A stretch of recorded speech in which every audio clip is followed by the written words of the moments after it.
अगर आप बैंगलोर से मैसूर दशहरा देखने के लिए जा रहे हैं तो रुक जाइए, ये वीडियो ज़रूर देखिए।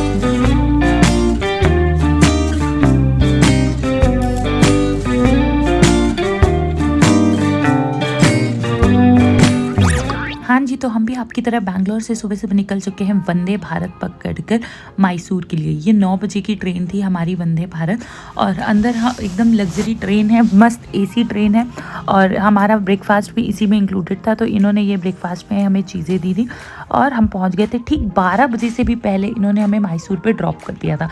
उस समय मैसूर का मौसम बहुत अच्छा हो रखा था, बट 12:20 यहाँ पे आप देख सकते हैं, 12:30 बज चुके थे, बट हमें यहाँ पे कोई ना ऑटो मिल रही थी। ऑटो थी तो, बट उस दिन इनके चार्जेस इतने ज़्यादा थे, हमें सिर्फ 6 किलोमीटर दूर जाना था और ये 500 750 रुपीज़ और कैब कोई एक्सेप्ट ही नहीं कर रहा था। फाइनली एक रैपिडो ने एक्सेप्ट किया था, जिसको हम लोगों ने 100 रुपीज़ एक्स्ट्रा दिए थे चलने के लिए। उनको बोला कि आपको देंगे, तब वो किसी तरीके से माने थे चलने के लिए और हम पहुंच गए थे फ्लावर शो देखने लिंगम बुद्धि गार्डन, जिसका टिकट प्राइस था 60 रुपीज़। अब मैं बता दूं, अगर आप मैसूर में दशहरा देख के प्लानिंग कर रहे हैं, तो अगर आपको सिर्फ दशहरा देखना है तो आप आराम से 2-3 बजे तक भी आ सकते हैं और सीधे केआर सर्कल में जाके देख सकते हैं। अगर आपको सुबह-सुबह देखना है और अगर आप चाहते हो और भी चीज़ें कवर करना, तो आप वो कीजिए, बट उस दिन मैसूर में रश बहुत ज़्यादा होता है। कोई भी ऑटो आपका कुछ भी बुकिंग्स कहीं पे भी एक्सेप्ट नहीं करेगी। आप स्कूटी रेंट लेने की सोचोगे, वो पूरी सोल्ड आउट थी। मतलब हम लोगों ने सारे ऑप्शंस देखे थे उस दिन, कुछ भी नहीं मिल रहा था। तो हम लोगों ने कुछ इंस्टाग्राम से ये जो वायरल प्लेसेस थे निकाल के रखे थे, जिसमें से एक ये था फ्लावर शो। आप इसकी जगह बहुत सारी जगह फ्लावर शो लगता है, आप देख लीजिएगा। मुझे ये लिंगम बुद्धि वाला थोड़ा सा दूर था, मतलब शहर के बाहर था, तो लोग राज़ी हो गए थे यहाँ जाने के लिए। शहर के अंदर कुछ भी होगा तो वो कोई राज़ी नहीं हो रहा था जाने के लिए। आप पैसे दो, फिर आप 1000 रुपये 2 किलोमीटर के दोगे, ऐसा था। अच्छा, यहाँ से निकलते ही हमें ऑटो बहुत आराम से मिल गया था और हम पहुँच गए थे महाराजा ग्राउंड, जहाँ पे लगा था फूड मेला, हम खाना खाने के लिए। और यहाँ पे हम लोगों ने कर्नाटका की बहुत सी लोकल कुजीन्स ट्राई की, जैसे मटका सोडा ट्राई किया और बहुत सारे डोसे थे, दिल्ली चाट थी। चाय वाय पीने के बाद हम सामने चले गए केक शो में, जो इसकी भी प्राइस टिकट जो थी वो 60 रुपये थी। क्या ये वर्थ इट था? हाँ, मैं कहूँगी ये बहुत वर्थ इट था। आप देखो, इतना सब कुछ केक से बनाना क्या पॉसिबल है? बट हाँ, ये शुगर पेस्टिंग ही थी, बट वाकई में ये शो बहुत वर्थ इट था। अब हम आते हैं मैसूर दशहरे पे। मैसूर दशहरे को देखने के लिए आपको टिकट्स लेनी पड़ेगी। यस, टिकट्स की स्टार्टिंग थी 6000, 8000 और 10000, जो कि इस बार जो है वो वेबसाइट से ही आप बुक कर सकते थे। हम लोगों ने 6000 की टिकट्स बुक करने की सोची भी थी, बट वो लास्ट डे की वजह से बिल्कुल सोल्ड आउट थी। केक शो भी इंजॉय करते रहिएगा। तो वो पूरी सोल्ड आउट थी और आपको मैं बता दूं, टिकट्स ना लेने की वजह से कितना भीड़ का हमें सामना करना पड़ा है। और ये केक शो आप इंजॉय करते रहिए और हमारी बात सुनते भी रहिए।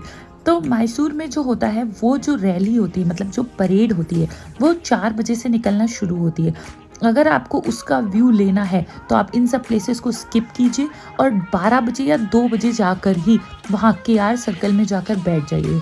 बाद में हमने ये केक भी इंजॉय किया था और ये केक शो के बाद हम सीधे निकल गए थे केआर सर्कल के। कोई भी ऑटो पैलेस जाने को रेडी ही नहीं था। मतलब बहुत बहुत अजीब से रेट्स थे और वो पैलेस तक भी जाने को रेडी नहीं था, तो हम लोग पैदल ही चल पड़े पैलेस की ओर। अब जैसे जैसे बढ़ रहे थे, सब कह रहे थे केआर सर्कल की ओर, केआर सर्कल की ओर जाओ। तो हम लोग केआर सर्कल की ओर पहुँचे, बट पहुँच तो हम लोग टाइम से गए थे 3:30 पे, बट भीड़ इतनी ज़्यादा थी। मतलब काफ़ी लोग 1 बजे से बैठे थे, कोई 12 बजे से बैठा था। ये सब आपको तब होगा जब आपको फ्री का शो देखना है। अगर आपको टिकट मिल जाती है तो वेल एंड गुड, आप टिकट्स लेकर ही जाइएगा। अदरवाइज़ आपके पास साथ बहुत सारे लोग हो तो बेस्ट है। और हम लोग यहाँ बहुत पीछे हो गए थे और हमें कुछ भी ना दिख रहा था, ना कुछ समझ आ रहा था, ट्रस्ट मी।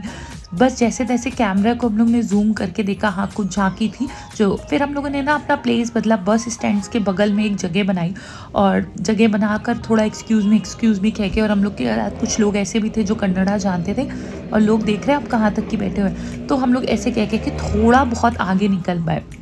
फिर हमें पता चला ये शो 4 से 5:30 तक का होता है। जो लास्ट होता है, लास्ट में माता रानी आती हैं, चामुंडी अंबारी आती हैं।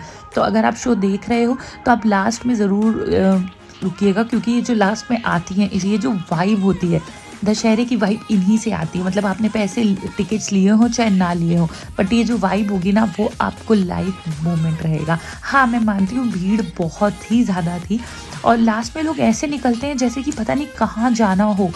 तो ये निकलने के बाद मैं आपको बता दूँ, लाइटिंग शो की डिटेल बता दूँ, तो लाइटिंग शो जो है वो 7 बजे से इंक्लूड होता है, मतलब 7 बजे से चालू होता है। और उस दिन आपको पैलेस के अंदर भी आप जा सकते हो फ्री ऑफ कॉस्ट।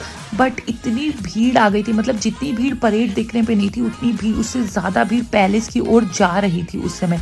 ये 7 साढ़े 7 का टाइम है, हमारा ट्रेन था उस समय, हम लोग तो लाइटिंग इतनी देख नहीं पाए अंदर जाके।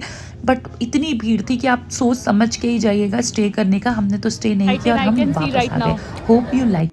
होप ये वीडियो आपके लिए वर्थ इट रहा हो। आपकी कोई भी इंक्वायरी से कमेंट बॉक्स में लिख दीजिएगा। वन डे के लिए एक्सपीरियंस बहुत वर्थ इट था। अगर आपको परेड एंजॉय नहीं करनी है तो लाइटिंग जो है वो थोड़े दिन 4-5 दिन बाद भी रहती है, तो आप बाद भी जाकर देख सकते हैं। Bye bye, like and subscribe.